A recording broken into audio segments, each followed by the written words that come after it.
An FBI agent pulled a gun on a royal guard right there on sovereign British soil. His badge was in one hand, his firearm in the other. "This isn't your jurisdiction," he said, but neither was the weapon he had pointed at a British soldier.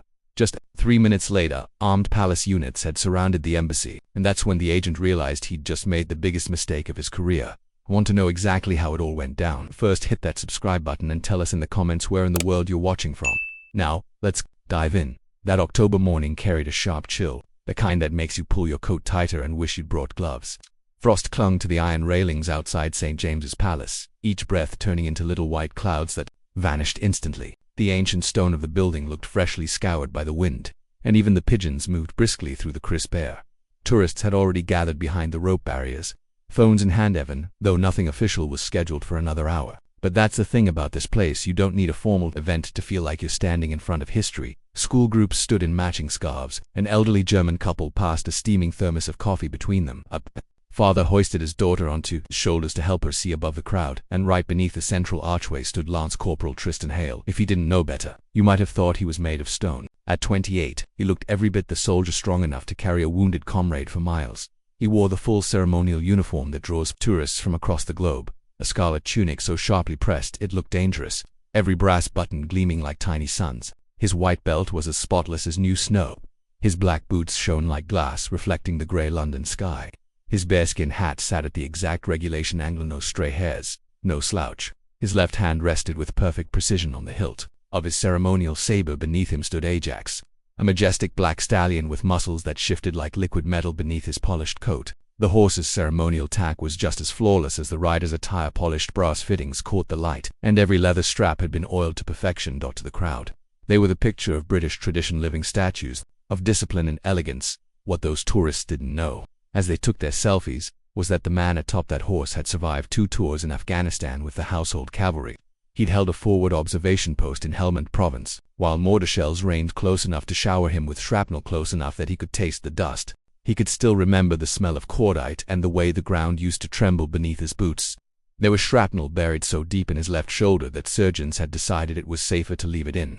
On days like this, when the weather shifted, he could feel it moving under the muscle, a cold, silent reminder of places he tried not to think about. He had held a 19-year-old trooper named Davies as he bled out after an IED tore through their convoy. Davies had whispered about letters he planned to write to a girlfriend back in Yorkshire, the one who worked at a bakery and made the best scones he'd ever tasted. Hale would end up writing those letters himself, struggling to find words for a kind of grief no manual had ever taught him how to handle.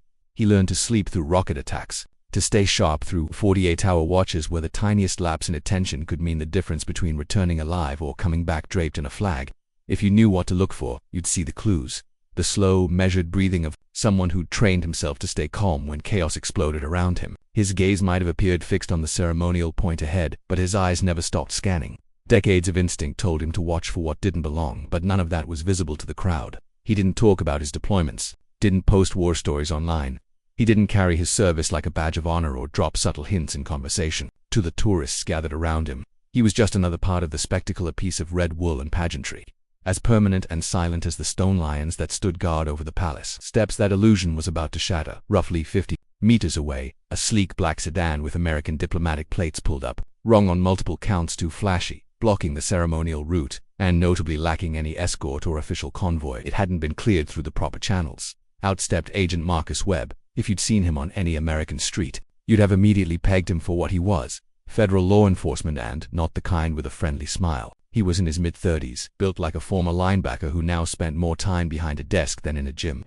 His charcoal gray suit looked custom-tailored and expensive. The tie was knotted with military-level precision. His shoes were polished to regulation black, and his mirrored sunglasses projected nothing but control and irritation. Webb had only been stationed at the U.S. Embassy for 3 weeks, supposedly as part of some vague joint security evaluation that no one had real information about, but from the way he carried himself, it was clear he hadn't come to fill out forms or sit through briefings. He moved like a man who used authority, the way others used weapons. His presence screamed credentials, dominance, and a short fuse. That morning, he was already agitated. Something about a security briefing that hadn't gone the way he wanted. Something to do with enhanced protocols and diplomatic sensitivities his supervisor had tried to explain, but he clearly had no patience for art. Webb was used to throwing around authority like it meant something because, in the places he'd worked, it usually did. He'd spent 15 years busting down doors in cities like Detroit and Minneapolis, where problems were handled with force, not formality. All this British pageantry, to him it felt like theatre, slow, ornate, and utterly inefficient. He'd been watching Hale for 10 minutes, and that soldier's perfect stillness was starting to irritate him. Maybe it was the way tourists lowered their voices around the guard, whispering as if they were inside a cathedral rather than standing on a public street. Maybe it was how even other officials gave the guards a wide berth, like they were sacred relics. Or maybe it was just that Hale's silence felt like judgment, and Webb wasn't the type to take kindly to being judged, especially not by someone he dismissed as a costumed statue. He walked up to Hale and stopped right in front of him, close enough that anyone else would have acknowledged the intrusion. "Agent Webb, Federal Bureau of Investigation," he declared, flashing his badge. "I need you to shift position. We're running a security assessment, and you're blocking a critical sightline." Hale didn't move. His gaze remained fixed, expression unchanging, a statue in scarlet. Webb frowned. "You hear me, soldier?" Nothing. Still nothing. From behind the barrier, a Scottish woman's voice piped up. "He's not allowed to move, is he, dear?" Another answered. "That's the whole point. They're famous for it, like statues." Webb's jaw tightened. Getting corrected by civilians. That always got under his skin. "I'm not asking you to break into song and dance," he snapped, stepping in even closer. "Just move aside for 5 minutes so we can sort this security issue out."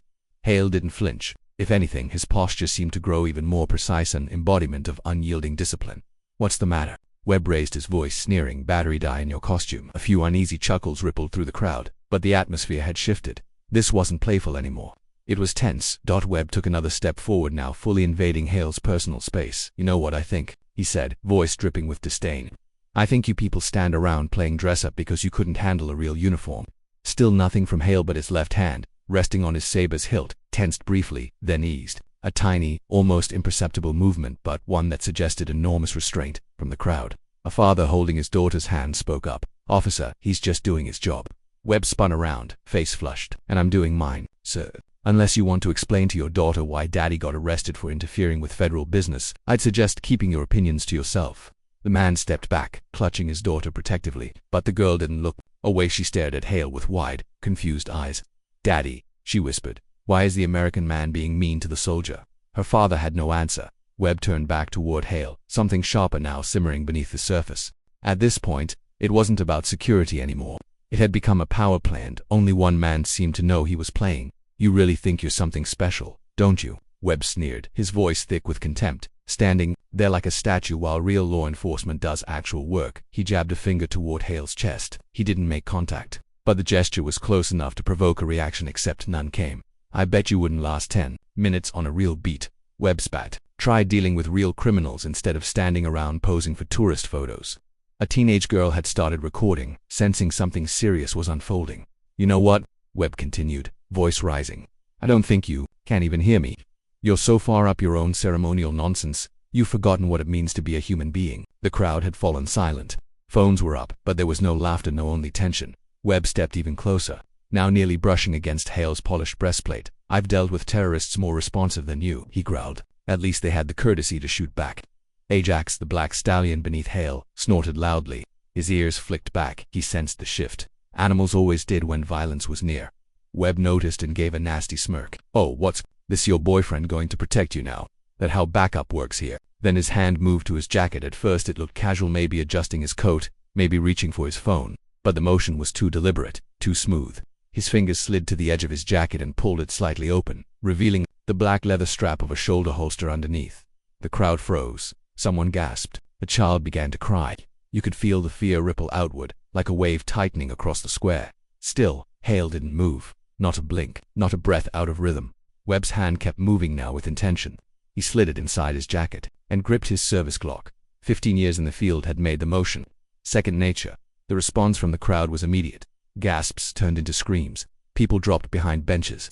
Parents grabbed their children and scrambled for cover. An elderly woman fumbled her purse coins scattered across the cobblestones. But Webb didn't raise the weapon fully. He held it low, at an angle visible but not pointed. It was the classic intimidation move, a threat without officially crossing the line. "Final warning," he said, voice cold and clipped. "Step aside. I need access to that building. You are going to move." Ajax snorted again, his powerful body quivering with barely restrained energy. He could smell the tension. He could feel the danger. But he didn't move. He was trained better than that. And Hale, he didn't budge. Not even with a loaded firearm just feet away. Not when children were crying behind him.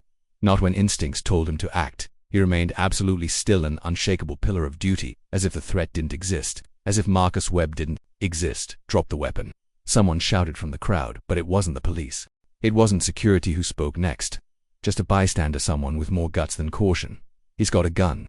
A woman's voice rang out, loud, sharp, and shaking with fear. More screams followed, this time carrying real panic, but no one ran, because even in the grip of terror, everyone there understood. They were witnessing something historic, something they'd remember for the rest of their lives. Webb looked around and saw the chaos he'd caused. Phones pointed at him from every direction. Faces stared back, some horrified, some mesmerized, and for a moment, just a fleeting instant, a flicker of doubt crossed his expression. Then he turned back to Hale, still seated high on Ajax. Still perfectly still, and a doubt froze into something colder, more defensive. All this, Webb muttered, loud enough for nearby tourists to hear.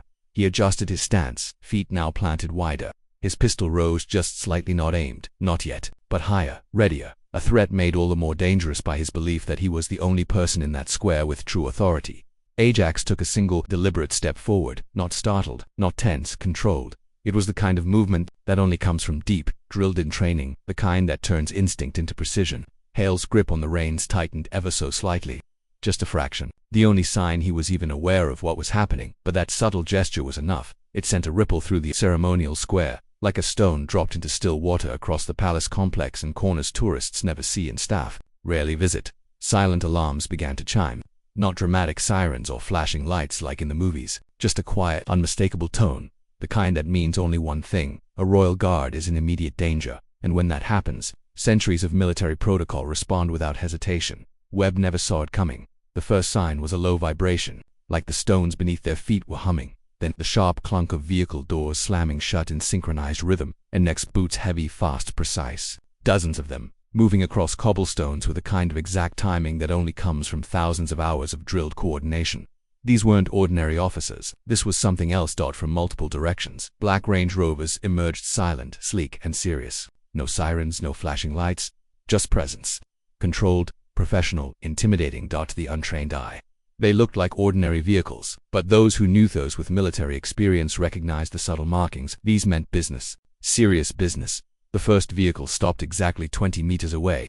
The second blocked access to the American embassy. The third closed off the escape route. Then the doors opened. Out stepped the armed palace response unit, clad in black tactical gear. Weapons at the ready, but held with that quiet confidence of people who don't need to posture. Their faces gave away nothing. No anger, no nerves, just focus. They moved like water flowing downhill, calm, relentless, and unstoppable. What made the response unit truly intimidating wasn't just their gear or their training, it was their silence. No shouting, no theatrics, no barking of orders. They simply took their positions around the ceremonial square with the quiet ease of professionals who had drilled for this moment hundreds of times before. Webb turned slowly in place, finally grasping the scale of what he had walked into. "Drop your weapon." The voice came clear, not loud, not aggressive, just calm and commanding. "Place your hands above your head." The speaker stepped into view, Captain Hannah Redot. She emerged from behind the lead vehicle with a natural authority that made even the bystanders instinctively stand taller. Mid-40s, steel-gray eyes, dressed in an immaculate Royal Military Police uniform. The green and gold insignia on her shoulder left no question she was someone with real command. Webb spun, weapon still raised but now visibly trembling. "I'm a federal agent. I have diplomatic immunity." "You can't." "You drew a firearm on a serving member of the British Army," Captain interrupted, her tone as flat and unwavering as stone, "while he was carrying out ceremonial duties on Crown property. That makes this our jurisdiction." She stepped closer, hands clasped behind her back, utterly unfazed by the weapon in his grip. "Sir, you have 10 seconds to place that weapon on the ground and surrender yourself into our custody. If you fail to comply, my team is authorized to use whatever level of force is required." Webb's eyes darted around. Desperate, he searched for backup that wasn't coming, escape routes that had already been cut off. Every direction he turned, another black-clad soldier stood with perfect posture and tactical readiness. They had boxed him in completely. "This is insane," he muttered, voice drained of the bravado he'd carried earlier. "I didn't even do anything. I barely threatened him. Look at him, he's fine." Captain recast a glance at Hale, still mounted on Ajax, still facing forward, motionless, untouched by the chaos unraveling around him. "Yes," she said softly, "he is fine. Because he's been trained to remain fine even under conditions far more extreme than an agitated American with a handgun." She let that settle before continuing. "The question now, Agent Webb, is whether you're smart enough to recognize that you've already lost this confrontation before it becomes something that ends not just your career, but your freedom." Webb's hand began to shake harder. The gun felt impossibly heavy now, the kind of weight that doesn't come from steel, but from consequences. Around him, tourists stood silently, not a word, just 100 recording phones capturing every second of what was clearly about to become either a peaceful surrender or something far worse. Than a child's voice broke the tension. It was the same little girl from before, the one who had asked why the American man was being mean to the soldier. "Mummy," she whispered, tugging her mother's sleeve, "is the bad man going to jail now?" Her mother looked down at her daughter, then back toward the ceremonial square, watching history unfold. "Yes, sweetheart," the mother said firmly, just loud enough for those around her to hear. "He is," and somehow, those simple words come clear, and maternal carried more weight than any badge Webb could flash or law he could cite. Everyone, present tourists and guards, children and adults, British citizens and foreign visitors, felt the same thing. They weren't just witnessing a confrontation, they were watching justice unfold. Not the courtroom kind. Not the kind with judges and verdicts, but the raw, unmistakable kind that appears when someone crosses a line that should never be crossed and gets stopped. Webb looked at the crowd surrounding him. He saw it in their eyes: contempt, pity, and finality. There was no path forward. Now that didn't end with him in handcuffs. His fingers uncurled. The pistol clattered to the cobblestones, the sound unnaturally loud in the silence. He raised his hands slowly above his head, his shoulders sagging under the sudden and overwhelming weight of accountability. "I surrender," he said softly. Two members of the armed palace response unit stepped forward, movements calm and deliberate. They zip-tied his wrists behind his back, retrieved his firearm and badge, and conducted a swift but thorough search for any additional weapons or devices. Throughout the entire process, Webb kept glancing at Hale, still mounted, still motionless, still gazing forward like nothing had happened. He didn't even flinch. Webb muttered to one of the soldiers, his voice touched with something that might have been awe if it weren't so bitter. "I had a gun pointed at him, and he didn't even blink." The officer gave him a brief look, then cast a glance back at Hale before responding. "That's not a bug," the officer said quietly as he guided Webb toward one of the black vehicles. "That's a feature."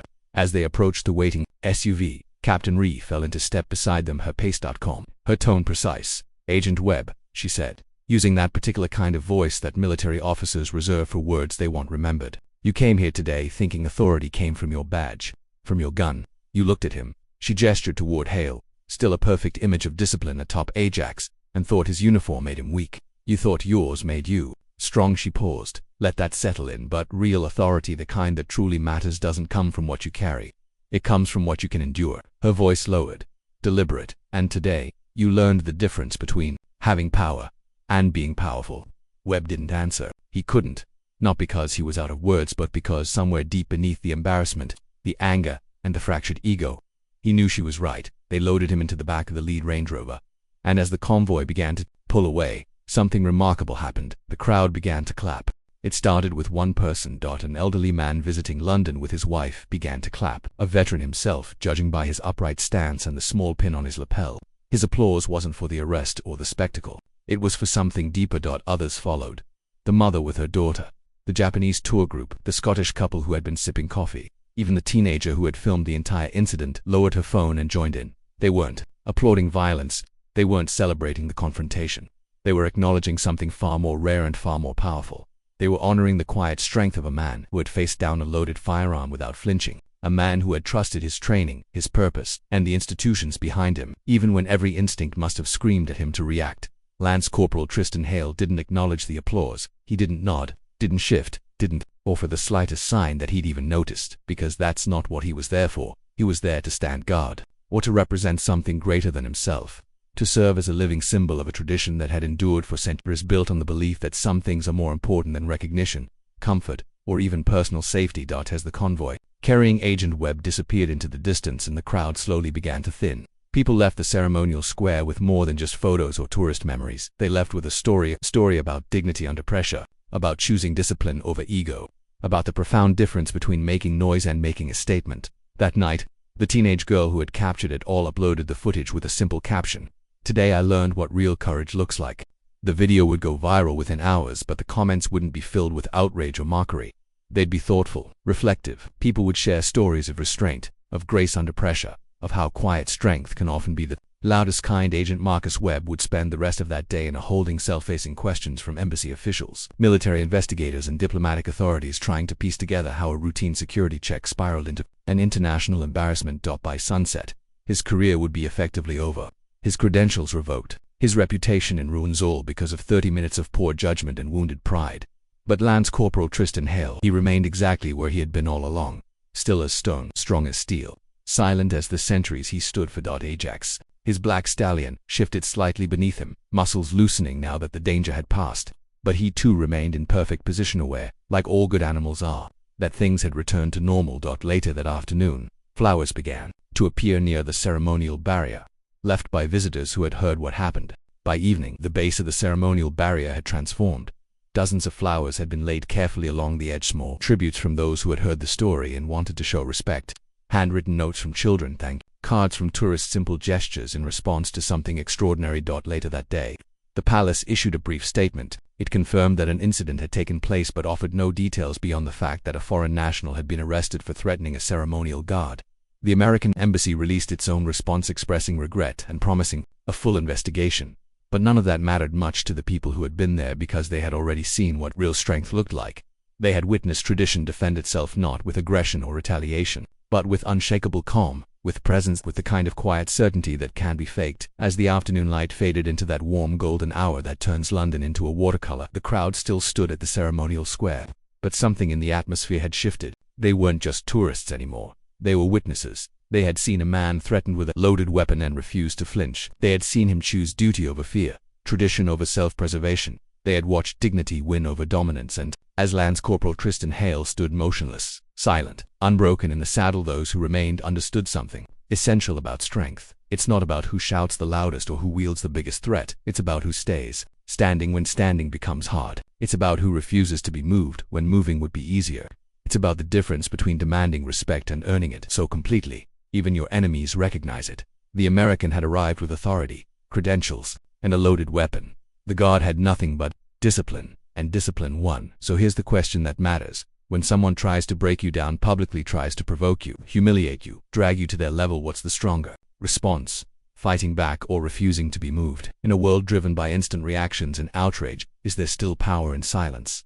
In trusting that sometimes the most powerful statement is no statement at all. Let us know what you think in the comments. We read every single one, and these conversations matter more than you might realize. And if this story gave you a new perspective on strength, on what it means to truly stand your ground, tap the like button.